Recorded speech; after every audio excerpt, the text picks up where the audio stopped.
বঙ্গভূমি, মানুষের সাথে মানুষের পাশে।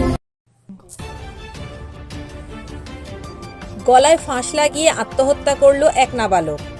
ঘটনাটি ঘটেছে শুক্রবার দিন বিকেলে দক্ষিণ 24 পরগনা জেলার ফ্রেজারগঞ্জ কোস্টাল থানার মৌসুনীর বালিয়াড়াতে। মৃত নাবালকের নাম বকুল মিদ্দা, বয়স 12। স্থানীয় সূত্রে জানা যায়, ঘটনার দিন বকুল ও তার ঠাকুমা বাড়িতে ছিল। বকুলের মা বিথিকা মিদ্দা মামার বাড়িতে ছিল ও বকুলের বাবা ভিন রাজ্যে কর্মরত। স্থানীয় সূত্রে আরও জানা যায়, বকুলের মামার বাড়িতে অনুষ্ঠান ছিল। বকুলের মা বকুলের মামার বাড়িতে চলে গিয়েছিল।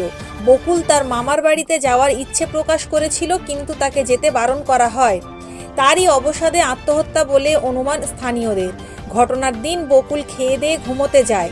বিকেলবেলায় তার ঠাকুমা ঘটনাটি দেখতে পায়। তৎক্ষণাৎ তিনি প্রতিবেশীদের খবর দেন। খবর দেওয়া হয় ফ্রেজারগঞ্জ কোস্টাল থানায়।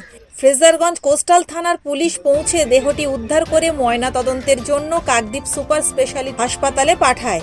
তবে ঠিক কী কারণে আত্মহত্যা তার তদন্ত শুরু করেছে পুলিশ। নামখানা থেকে বঙ্গভূমি নিউজ টিম।